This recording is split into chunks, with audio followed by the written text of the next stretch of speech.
Hello hello hello welcome back to the Underdogs Acharya. तो हम कर रहे थे अपना एथिक्स इंटीग्रिटी और एप्टीट्यूड, और उसमें कल हमने पढ़ा था बिलीफ्स, और उसी टॉपिक को आज आगे बढ़ाते हुए हम पढ़ेंगे why these core beliefs resist change. But आगे बढ़ने से पहले here is a little something about me. आप पॉज करके पढ़ सकते हैं, ज्यादा टाइम नहीं वेस्ट करेंगे। Let's move forward. अब देखते हैं कि how deep rooted beliefs are formed, how they survive and how they change over time. अब मान लो एक कोई गांव था, वहां पे एक मान्यता है कि जो लड़कियां पढ़ लिख जाती है ना, उनकी शादी नहीं होती और फिर उनको कंट्रोल करना डिफिकल्ट हो जाता है। ओके। तो अब ये कोर बिलीफ किस तरह से बना था? ये कोई बुक से तो नहीं आया, ये लाइफ से ही आया है कि भाई ये जो लोग हैं इन्होंने देखा होगा अपना एक्सपीरियंसेस से, फैमिली में, सोशल गॉसिप में, या फिर दसों साल में, डेकेड्स में जो रियल कॉन्सिक्वेंसेस हुए होंगे वहां पे इन्होंने देखा होगा। उनका एक कोर बिलीफ बन गया है कि भाई लड़कियों को पढ़ा लिखा दो ना, तो फिर उनकी शादी नहीं होती, और होती है तो टिकती नहीं है। बट ये बिलीफ बन तो गया, बट ये सरवाइव क्यों किया? बिकॉज ये कॉमन सेंस या कॉमन नॉलेज बन जाता है। अब पेट्रियार्कल माइंडसेट और कंट्रोल वाली जो थिंकिंग है उसके साथ ये डीपली अलाइन करता है, और ये बार बार रीइंफोर्स होता है फैमिली, रिलेटिव, कम्युनिटी के थ्रू। एंड अगर लड़कियों को पढ़ाएंगे तो वो एक चेंज है ट्रेडिशन से उस गांव में। सो ये इस चेंज से अनसर्टेनिटी आएगी, और अनसर्टेनिटी से सबको डर लगता है। तो ऐसे में अगर कोई गवर्नमेंट या सरपंच या कोई वहां पे डीसी आके पोस्टर्स लगा देता है कि बेटी बचाओ बेटी पढ़ाओ, तो पोस्टर, स्पीचेज, या फिर इंडिविजुअल, मतलब कोई लड़की कामयाब होगी तो उसका कोई ज्यादा इम्पैक्ट नहीं पड़ेगा सोसाइटी में। क्योंकि ये जो कोर बिलीफ है, जो जनरेशन से सरवाइव करता आ रहा है, ये लॉजिक नहीं देखता। ये गुड एग्जांपल्स में कि उनकी लड़की देखो कामयाब हो गया, ये हो गया, ये लॉजिक नहीं देखता। भाई हमारे यहाँ ऐसे ही आता है, बड़े बूढ़े गलत थोड़े ना कह के गए थे, देखो उनके ये हो गया, उनके ये हो गया, उनके ये हो गया, उन्होंने लड़की पढ़ाई तो ये हो गया, उन्होंने ये पढ़ाई तो ये हो गया। तो इसलिए ये जो कोर बिलीफ है, ये टिका रहता है। ओके। तो रियल लाइफ में ये कैसा दिखता है? ऐसे 8th क्लास करने के बाद लड़कियों को स्कूल से निकाल लेते हैं, उनकी पढ़ाई पे पैसा खर्च नहीं होता। 18 साल की होते कहते चल बेटा शादी करो, अब घर बसाओ, बहुत बड़े हो गए हो, बहुत एंजॉय कर लिया घर में। और उनके किस टाइम घर से बाहर निकलना है, कब क्या करना है, इन सब चीजों पे, करियर पे, कौन सी जॉब करनी है नहीं करनी है, हाउसवाइफ बनना है, ये तो तेरे ससुराल वाले डिसाइड करेंगे, इस सब तरह की बातें होती हैं। एज अ रिजल्ट जो लड़कियां हैं उनकी अपॉर्चुनिटीज जो हैं वो लॉस्ट हो जाती हैं, और फैमिली और कम्युनिटी जो है उनका भी पोटेंशियल लूज होता है, बिकॉज 50% जो पॉपुलेशन है वो कुछ कर ही नहीं रही है। अब क्या होता है, what begins to shift the belief? अब ये बिलीफ किस तरह से चेंज हो सकता है? एक एग्जाम्पल से, एक पोस्टर लगाने से, या मोदी जी के एक स्पीच से ये नहीं चेंज होगा। आपको बार बार रिपीटेड, विजिबल और लिव्ड रियलिटी दिखानी पड़ेगी कि educated girls get good marriages, और देखेंगे कि हाँ भाई उनके ससुराल में भी उनकी इज्जत हो रही है। सास आके लड़की ऑफिस से आती है तो सास पूछती है बेटा पानी लेके आऊं, ठीक है। और देखते हैं कि वो किस तरह से अपनी फैमिली को फाइनेंशियली सपोर्ट कर रही है, अपने माँ बाप को इमोशनली सपोर्ट कर रही है, कि अगर भाई बदमाश है तो बेटी ख्याल रख रही है। देख रही है कि किस लोग देखते हैं किस तरह से वो टीचर, ऑफिसर, एंटरप्रेन्योर, लीडर्स बन रही है। और जब ये स्टोरीज बार बार बार बार बार बार मीडिया में, समाज में आती हैं, तो ओवर अ डेकेड या 2 डेकेड्स वो जो थिंकिंग है ओवर अ जनरेशन वो चेंज होनी शुरू होती है कि नहीं, लड़कियों को पढ़ाना जरूरी है। ओके। पढ़ाने पे भी शादी हो जाती है और शादी टिक जाती है। फिर क्या होता है, कम्युनिटी में ग्रेजुअल चेंज आना शुरू होता है। क्यों? क्योंकि बार बार ये एग्जाम्पल्स देखते हैं तो लोगों के दिमाग में डाउट प्लांट होना शुरू हो जाता है। डाउट प्लांट होना शुरू होता है तो लोग आपस में बातें करते हैं, अरे काले की छोरी देखी तने, वो तो डीसी लाग गई, आईएएस बन गई, अरे देख सारा गांव उसका जाके ना पैर छुए, मैडम जी नमस्ते नमस्ते। तो लोग आपस में बातें करते हैं, और धीरे धीरे एक्सेप्टेंस जो है उसकी आनी शुरू हो जाती है। तो एक नया बिलीफ जो है it starts to take root, और एजुकेटेड गर्ल्स जो होती है they bring strength and respect अपनी फैमिली में भी, अपनी सोसाइटी में भी, अपने गाँव में भी, जहाँ से भी बिलॉन्ग करती हैं वहाँ पे। अब क्या होता है, जो नई जनरेशन आती है उसके नए बिलीफ्स होते हैं, नई चॉइसेस होती हैं, उनका नया फ्यूचर होता है। लड़कियों को 8th के बाद स्कूल से नहीं निकालता कोई, बल्कि कॉलेज में भेजते हैं, इन्फॉर्म्ड चॉइसेस बनाते हैं। गर्ल्स जो हैं they contribute to society and family, और वो रोल मॉडल बनती हैं नेक्स्ट जनरेशन के लिए। और जब ये न्यू रियलिटी कॉमन बन जाती है, तो जो पुराने कोर बिलीफ्स थे ना कि लड़की को पढ़ाओगे तो उसकी शादी नहीं टिकेगी, वो खत्म हो जाते हैं और न्यू बिलीफ्स जो होते हैं वो नॉर्मल बन जाते हैं। तो this is how deep rooted beliefs को, कोर बिलीफ्स को चेंज किया जा सकता है। बट ऐसा नहीं है कि एक पोस्टर लगा के एक स्पीच देके कर दिया। इट टेक्स टाइम, 10 साल, 20 साल, पूरी एक generation. So question here, why these core beliefs resist change? Okay, so core beliefs जो हैं they resist change because they become part of person's psychological framework. और इसके तीन मेन रीजंस होते हैं कि why these core beliefs become a part of person's psychological framework. ये हमारी आइडेंटिटी का पार्ट क्यों बन जाते हैं? तो इसके तीन रीजंस होते हैं। सबसे पहला, because they become mental filters, ये हमारे मेंटल लेंसेज बन जाते हैं, मेंटल फिल्टर बन जाते हैं। क्या होता है कि लोग जो होते हैं ना, they do not observe reality completely objectively. हम कोई भी सिचुएशन में जाते हैं, हमारे कोर बिलीफ होते हैं कुछ ना कुछ। फॉर एग्जाम्पल, कोई लड़का है, उसका कोर बिलीफ है कि भाई दूसरे रिलीजन के लोग ना अच्छे नहीं होते, वो तो टेररिस्ट होते हैं। अब उसको कोई भी दूसरे रिलीजन का बंदा दिखेगा तो यही सोचेगा कि भाई ठीक बंदा नहीं है ये, ठीक बंदा नहीं है, क्योंकि उसका एग्जिस्टिंग बिलीफ है, एक मेंटल लेंस है जिससे वो फैक्ट्स को इंटरप्रेट करता है। या कोई लड़की है, उसको लगता है कि भाई सारे लड़के जो होते हैं ना वो धोखेबाज होते हैं। तो कोई अच्छा लड़का भी अगर उसको अप्रोच करेगा तो उसका मेंटल लेंस ऑलरेडी ये बना हुआ है कि सारे लड़के धोखेबाज होते हैं, तो वो उसको भी अपनी प्री कंसीव्ड नोशन से, अपने कोर बिलीफ से उसी तरह ट्रीट करेगी कि ये भी धोखेबाज है, ये भी कुछ गलती करेगा, चाहे वो बंदा कितना ही अच्छा हो। इसलिए कोर बिलीफ जो होते हैं हमारे मेंटल लेंसेज, मेंटल फिल्टर बन जाते हैं, और हम रियलिटी को उनके थ्रू ही देखना शुरू कर देते हैं। कोर बिलीफ जो है वो इन्फ्लुएंस करते हैं कि हम क्या नोटिस करते हैं, and हम इवेंट्स को किस तरह से इंटरप्रेट करते हैं। फॉर एग्जाम्पल, किसी का कोर बिलीफ है कि सारे हस्बैंड बेकार होते हैं। ओके, तो अब अखबार में, न्यूज़पेपर में, मीडिया में जब भी न्यूज आएगी दहेज प्रताड़ना की, इन सब चीजों की, तो वो सिर्फ उसी को ही नोटिस करेगा कि देखा इसका भी बेकार है, इसका भी बेकार है, इसका भी बेकार है, और वो उसी तरह इवेंट्स को इंटरप्रेट करेगा। बट अगर कोई 1000 लोग अच्छे भी होंगे तो वो उसके मेंटल फिल्टर में नहीं आएंगे, वो फिल्टर आउट हो जाएंगे। They will only focus on the bad aspect of things. तो जो बिलीव्स होते हैं when they act as mental filters, तो ये हमारी परसेप्शन को शेप करते हैं, हमारी जजमेंट्स को शेप करते हैं, और हमारे डिसीजंस को तो शेप करते ही करते हैं। एग्जाम्पल से देखते हैं। एक ही सिचुएशन है, दो ऑफिसर्स हैं, ये है ऑफिसर 1 और ये है ऑफिसर 2। ओके, एक यंग एम्प्लॉय है। ओके, वो क्या कहता है कि ऑफिस का कोई प्रोसीजर है, वो कहता है कि सर इसको ना अगर हम डिजिटाइज कर दें तो हम इसको इम्प्रूव कर सकते हैं।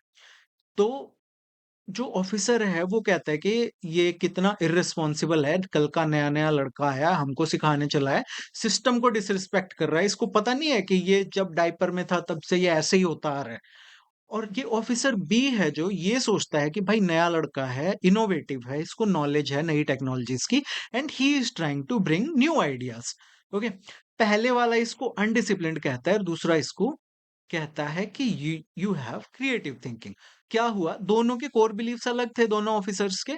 सो उन्होंने अलग अलग कंक्लूजन पे वो पहुंचे, उन्होंने सेम एडवाइस को अलग अलग मेंटल लेंस से, मेंटल फिल्टर से देखा। एक ने उसको इररिस्पॉन्सिबल समझा, एक ने इसको इनोवेटिव समझा। एक, जब मैं एसबीआई में था तो मेरे ब्रांच मैनेजर थे, तो वो काफी, मतलब वो रिटायर होने वाले थे, तो ओल्ड टाइमर थे। तो उन्होंने रजिस्टर लगाए हुए थे लोन के, सब वो लिखने के लिए। ओके, तो मैंने उनको बताया कि अगर हम ये जो बैंकिंग सिस्टम है, कोर बैंकिंग सिस्टम है, इससे हम एक्सेल शीट बना सकते हैं सर। और एक्सेल शीट में पता लगता रहेगा कि हाँ किसकी कितनी पेमेंट आई है, क्या हुआ है, क्या नहीं हुआ है, और सीधा वहां से कॉल कर सकते हैं। उसमें फोन नंबर आ जाएगा, एड्रेस आ जाएगा, लोन अमाउंट आ जाएगा, नाम, फादर नेम सब आ जाएगा। तो उन्होंने कहा कि, मतलब वो सर इम्प्रेस हुए, बोले कि ठीक है कर दो। तो भाई मैंने एक हफ्ता लग के वो सारा कर करा के वो दे दिया। अब उसमें जब भी कुछ आता ना, कोई आता तो सर टाइप करते और उसका नाम आ जाता, सारी इन्फॉर्मेशन आ जाती। उससे पहले वो रजिस्टर में ढूंढते थे कि अच्छा क्या हुआ, कैसे हुआ। फिर मैंने बैंक की जॉब छोड़ दी, मैं एक कोचिंग इंस्टीट्यूट में काम करता था, तो वहाँ पे प्रिंटिंग वगैरह का काम था, बुक्स प्रिंटिंग वगैरह का। वहाँ पे टाइपिंग करनी होती थी बहुत ज़्यादा और मेरी टाइपिंग थोड़ी स्लो थी, तो मैंने वॉइस टाइपिंग इनेबल कर ली और मैं बोलता जाता और कंप्यूटर जो है वो उसको टाइप करता जाता। सो जो मेरा बॉस था वहाँ पे उसने देखा क्या कर रहे हो? मैं कहा सर ये वॉइस टाइपिंग है। बोले नहीं, नहीं ये सब यहाँ पे नहीं करना है, हमारे यहाँ पे हाथ से टाइप करते हैं। सो इस तरह से अलग-अलग अगर आपके कोर बिलीफ्स हैं कि जो जैसे हो रहा है, तो आप अलग-अलग कॉन्क्लूजन्स पे पहुँचोगे। आप सिचुएशन को अलग तरीके से देखोगे। दूसरा जो है कि why core beliefs resist change, तो इसका दूसरा रीजन है कि कोर बिलीफ्स जो है ना वो हमारी आइडेंटिटी से लिंक हो जाते हैं। तो पेरिफेरल बिलीफ्स की तरह हैं, कोर बिलीफ्स जो होते हैं वो ओपिनियन नहीं होते। They become a part of who we are और ये हमारी आइडेंटिटी से इमोशनली कनेक्ट हो जाते हैं। इसलिए जब हम किसी कोर बिलीफ को चेंज करने की कोशिश करते हैं, तो ऐसे लगता है कि हम अपने आप को धोखा दे रहे हैं, अपनी आइडेंटिटी को अबैंडन कर रहे हैं, अपने आप को रिजेक्ट कर रहे हैं। अब ये हमारी आइडेंटिटी से लिंक क्यों होते हैं? क्योंकि हमारे जो बिलीव्स हैं, ये जनरली कनेक्टेड होते हैं हमारी फैमिली वैल्यूज से, जो कोर बिलीव्स होते हैं। हमारे कल्चर से, हमारे रिलीजन से, हमारी सोशल आइडेंटिटी से, हमारी ट्रेडिशन से। अब क्या होता है कि इन कनेक्शंस की वजह से हमारी एक डीप इमोशनल अटैचमेंट बन जाती है हमारे कोर बिलीव्स के साथ। सो जब कोई हमारे कोर बिलीव्स को क्वेश्चन करता है तो हमें लगता है कि हमारी फैमिली को डिसरिस्पेक्ट कर रहा है, हमारे कल्चर को धोखा दे रहा है, हमारे रिलीजन के अगेंस्ट जा रहा है, या फिर हम अपनी सोशल एक्सेप्टेंस है उसको लूज कर रहे हैं, या हम अपनी ट्रेडिशन को ब्रेक कर रहे हैं।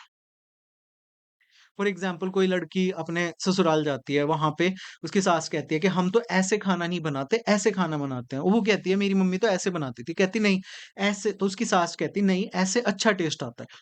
तो उसका कोर बिलीफ था कि भाई मैं तो, मेरे घर में तो खाना ऐसे ही बनता है, तो उसको लगेगा कि she is insulting my mom, instead of understanding कि ओके ये तरीका भी ट्राई करके देखते हैं, because it's a part of her core belief.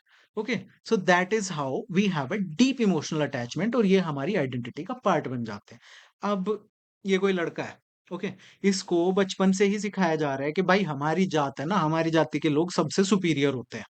इसके आसपास जितने लोग हैं वो सब भी ये कहते हैं हमारी जात के लोग जो हैं वो सबसे ज्यादा सुपीरियर होते हैं। अब इसने अभी थार ली, उसके पीछे लिखवा लिया अपनी कास्ट का नाम, ना कास्ट का नाम नहीं लूंगा भाई, मैं भी उसी से आता हूँ, ठीक है। तो उसके पीछे लिखवा लिया और फिर ये फुटपाथ पे थार चढ़ा के अपनी कास्ट का नाम रोशन कर रहा है फुल। पुलिस वाले पकड़ लेते हैं इसको, क्या कर रहा है कि अपनी कास्ट का नाम रोशन कर रहा हूँ, कि बेटे इतना भी नहीं करना था। तो इसको लगने लग जाता है कि this is part of who I am. और फिर जब कोई कहता है कि सभी कास्ट्स बराबर है, जात पात कुछ नहीं होती है, तो ये बंदा जो है ना ये इमोशनली अनकंफर्टेबल फील करना शुरू करता है, कहता है ये वो आकर है, ऐसे थोड़ी होता है, हम तो ये हैं, हम तो ऊंची जात के हैं, ये है, वो है। तो इस तरह के बिलीफ्स जो हैं वो हमारी आइडेंटिटी का पार्ट बन जाते हैं।